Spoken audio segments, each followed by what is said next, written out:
दिल अमीर था, मुकद्दर गरीब था। अच्छे थे हम मगर बुरा नसीब था। लाख कोशिश करने के बावजूद भी कुछ ना कर सके हम। घर भी जलता रहा और समंदर भी करीब था।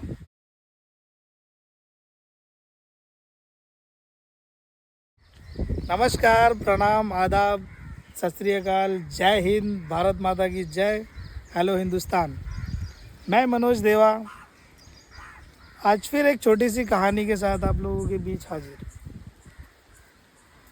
ये कहानी है एक लड़के राजेश की। राजेश बॉम्बे रेलवे स्टेशन पे बैठा ट्रेन का वेट कर रहा था। वो 4 महीने से बॉम्बे में था, 4 महीने से काम काज करके और पगार वगैरह लेके बैठा था पॉकेट में, और ट्रेन का वेट कर रहा था कि भाई ट्रेन आएगी और मैं बैठूंगा। सडनली एक खूबसूरत सी लड़की आती है भीख मांगते हुए और उसको बोलती है, भैया मैंने कुछ खाया नहीं है, मुझे कुछ दे दो, कुछ पैसे दे दो भैया। उसको अचानक तरस आता है कि बहुत खूबसूरत लड़की है, भैया बोल रही है, और 100 रुपये निकालता है। 100 निकालने की कोशिश करता है पैसा, बट कैसा है कि पूरे पैसे एक साथ रखे होते हैं, तो वो निकालता है जैसे 100 रुपये देने के लिए वो नोटों का बंडल, जिसमें 22,000 रुपये थे, 4 महीने की पगार, और उसके साथ जो बचे खुचे पैसे थे सब मिला के टोटल काउंटिंग 22,000 रुपये उसके हाथ में थे। अब वो 100 रुपये दे रहा है। वो लड़की 100 रुपये लेने के बावजूद उसकी निगाह उसके पैसों पे थी। अचानक वो और गिड़गिड़ाने लगी और उसने बोला कि भैया आप मुझे 5,000 रुपये दे दीजिए ना, मैं बहुत तकलीफ़ में हूँ, स्ट्रगल कर रही हूँ और मेरा यहाँ कोई नहीं है, मैं खाने से लेके हर चीज़ के लिए मोहताज हूँ, मगर आप मुझे 5,000 की हेल्प कर दीजिए ना, मैं आपके पैसे ईमानदारी से रिटर्न कर दूँगी और मैं मेहनत करके मुझे कुछ करना है। तो ऐसा करके बोलती है वो, और वो लड़का बहुत टेंशन में होता है ये बात सोच के कि अभी ये 100 रुपये खाने के लिए मांग रही थी, पैसा देखने के बाद इसने 5,000 मांग लिया। तो वो पैसा वापस रख लेता है अपनी जेब में, बोलता है कि मेरे पास ये 100 रुपये ही है और आप ये रख लो, और मुझे इस पैसों की ज़रूरत है, मुझे गांव में ब्याज भरना है, मेरी बहन की शादी थी, मैं शादी करके कर्जा लेके आया था, अभी 4 महीने से शहर में हूँ, कमा के अभी मैं जा रहा हूँ, मुझे कर्जा भरना है। मेरी फैमिली और मेरी और भी छोटी 2 बहनें हैं, 2 बच्चे हैं, सब मेरा इंतज़ार कर रहे हैं। ऐसा बोलता है वो, मगर जैसे ही वो लड़की सुनती है कि इसकी बहन की शादी और उसका कर्जा इसको भरना है और 2 बहनें और हैं इसकी, तो ये उसको अचानक बोलती है कि अगर मैं आपकी बहन होती तो क्या आप ऐसा ही करते, आप छोड़ के चले जाते। ऐसा सुनने के बाद में लड़का भावुक हो जाता है, पता नहीं उसके दिमाग में क्या चल रहा होता है कि वो उस लड़की को 5,000 नहीं 10,000 रुपये देता है। और 10,000 रुपये जैसे उसको देता है, लड़की की आंखों से आंसू छलक पड़ते हैं और लड़की उसका पैर पकड़ के बोलती है कि भैया मैं आपके ये पैसे पूरे पक्का रिटर्न कर दूंगी, आप मुझे खाली एड्रेस दे दीजिए। ऐसा बोलती है और ज़िद करती है, उससे उसके गांव का एड्रेस लेती है। और उसके बाद में लड़का ट्रेन में बैठता है, खिड़की के पास से लड़की ट्रेन के बाहर होती है और सामने एक मंदिर होता है छोटा सा। लड़का हाथ जोड़ के प्रार्थना करता है कि हे भगवान, आप जो भी हो मेरी बहन की रक्षा करना। बस इतना बोलता है और ट्रेन चली जाती है और वो लड़की स्टेशन पे रहती है, बाकी अपने काम काज के लिए वो निकल जाती है और ये ट्रेन से अपने गांव निकल जाता है। गांव निकलता है, घर पहुंचता है, घर पे बहन और बच्चे और सभी मिलते हैं, जिसके लिए जो जो लाया होता है सब देता है। बाद में वाइफ के हाथ में वो 12,000 रुपये जो बचे होते हैं वो रखता है, और जैसे ही वो 12,000 रुपये रखता है तो वाइफ बोलती है कि भाई आप तो बोल रहे थे 22,000 है, तो ये 12,000 ही क्यों रह गए।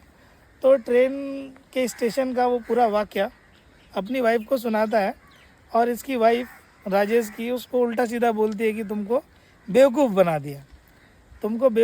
दिया और तुम झांसे में आ गए, वो लड़की तुमको लूट के चली गई, और इस चीज़ का ताना रोज़मर्रा की ज़िंदगी में उसको रोज़ मारने लगी। सिचुएशन ऐसा हुआ कि राजेश शहर नहीं जा पाया, गांव में ही रहने लग गया, गांव में ही खेती बाड़ी और काम काज करके धीरे धीरे अपनी ज़िंदगी को चलाता रहा। इस वाक़या को करते करते 5 से 7 साल बीत जाते हैं 7 साल के बाद बच्चे बड़े हो जाते हैं, बहन भी बड़ी हो जाती है उसकी, बाकी दोनों छोटी रहती है, वो कॉलेज वॉलेज जाती रहती हैं और वो होशियार हो जाती हैं बहनें दोनों और बच्चे भी। अचानक एक दिन वो काम पे गया होता है, शाम के टाइम पे काम पे से आने वाला होता है।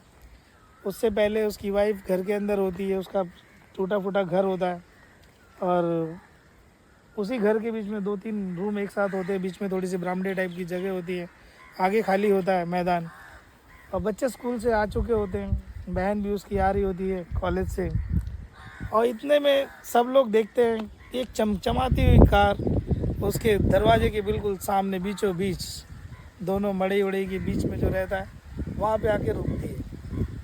बड़ी सी कार रुकती है चमचमाती हुई, उसमें से एक बॉडीगार्ड निकलता है, जैसे ही खुलता है दरवाज़ा, एक हट्टा कट्टा आदमी निकलता है बाहर। फिर उसके बाद में कार से ड्राइवर उतरता है, उतरने के बाद उसकी बहन आके कार के आजू बाजू में सब खड़े हो जाते हैं, बहन बच्चे बाकी सब। एड्रेस बराबर था जो उस लड़की ने हाथ में लिया हुआ था और जैसे ही उससे वो लड़की निकलती है, लड़की का नाम गरिमा और वो टीवी की सुपरस्टार होती है। उसकी जो बहन होती है कॉलेज से आती है, वो अचानक उसको देखती है, बोलती है अरे ये तो टीवी की सुपरस्टार है, वो सीरियल की लड़की गरिमा गरिमा गरिमा ऐसा करके वो चिल्लाती है और बहुत खुश होती है एक्साइटमेंट के मारे।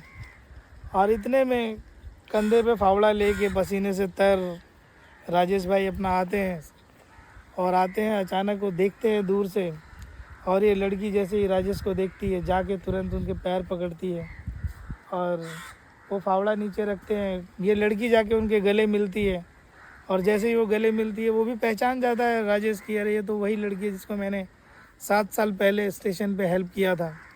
अचानक वो उसको बोलता है कि अरे बहन, और वो इतने में उसका पैर पकड़ती है भैया बोल के और गले से लगती है तो बोलता है कि अरे बहन मैं पसीने से तर हूँ, मेरे शरीर से तो बास आ रही होगी, बदबू आ रही होगी।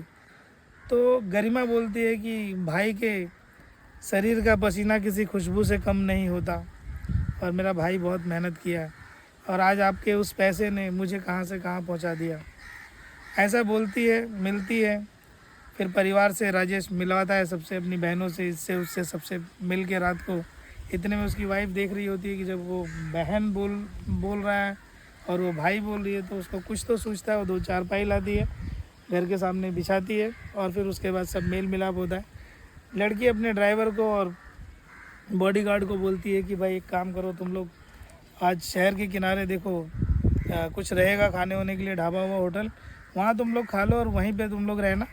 गाड़ी में मेरे को ज़रूरत लगेगी तो मैं फ़ोन करूँगी, सुबह आना। रात होती है, खाना पीना सब लोग साथ में करते हैं और खुले आसमान में आज गरिमा सो रही होती है।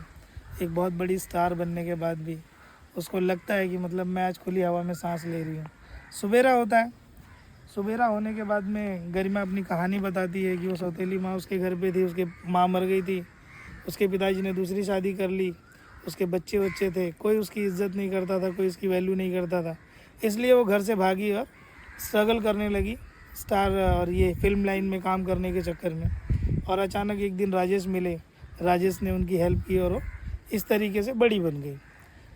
उसके बाद वो एक छोटा सा अपने साथ सूटकेस लेके आई होती है, वो सूटकेस देती है, सूटकेस में पैसे होते हैं। और राजेश को बोलती है भैया ये सूटकेस में कुछ पैसे हैं, इससे आप घर बनवा लीजिए अच्छा सा और दोनों बहनों की शादी कीजिए, मैं आऊँगी और भतीजों को अच्छे स्कूल में नाम लिखा दीजिएगा, इनके लोग अच्छे से पढ़ेंगे। ये बात देखते ही सुनते राजेश को थोड़ा सा अटपटा सा लगता है, वो मना कर रहा होता है मगर वो बोलता है, लड़की बोलती है कि भैया ऐसा मत करो आप। तो राजेश बोलता है कि हम लोगों के मतलब हम लोगों में रिवाज है, हम लोग बहन बेटियों का पैसा नहीं लेते हैं। तो एक बहुत ही ऊंची बात बोलती है गरिमा, बोलती है कि भैया अगर मैं आपका छोटा भाई होती तो तब भी आप ऐसा बोलते, आप मुझे बहन क्यों समझ रहे हैं? अभी आपकी ज़रूरत है, मैं देख रही हूँ कि मेरा भाई परेशान है, तो आप मुझे भाई समझ लीजिए ना, क्यों सोच रहे हैं कि बहन है? ऐसा सोचिए कि छोटे भाई की तरफ से ही आपको भेंट है और मेरे भतीजे हैं, मेरी भतीजी है और मेरी बहनें हैं दोनों छोटी, आप इनका ख्याल रखिए, इनकी शादी कीजिए, मैं आऊँगी, घर बनवा लीजिए। ऐसा बोल के पूरा जो फैमिली का माहौल होता है भावुक हो जाता है। उसके बाद सब अपने अपने जगह चले जाते हैं। वो गरिमा बॉम्बे वापस चली जाती है काम धंधे से और ये अपने परिवार को संजोने में लग जाता है राजेश भाई। मोरल ऑफ द स्टोरी सिर्फ इतनी है कि आपका सच्चे दिल से सच्चे आदमी के साथ किया गया एक अच्छा काम आपको कुदरत वापस रिटर्न करती है कहीं ना कहीं, और किस रूप में करे पता नहीं। हो सकता है ऐसी कोई गरिमा हो जो बहन के रूप में आए, मगर अचानक अगर भाई गरीब है तो बहन अपने आप को छोटा भाई साबित कर दे, जैसे राजेश के साथ हुआ। तो इसी के साथ मैं अपनी इस कहानी को विराम देता हूँ। धन्यवाद आप लोगों का, thank you very much, love you all of you. इसी के साथ जय हिंद, भारत माता की जय। मिलते हैं अगली कहानी में। जय हिंद।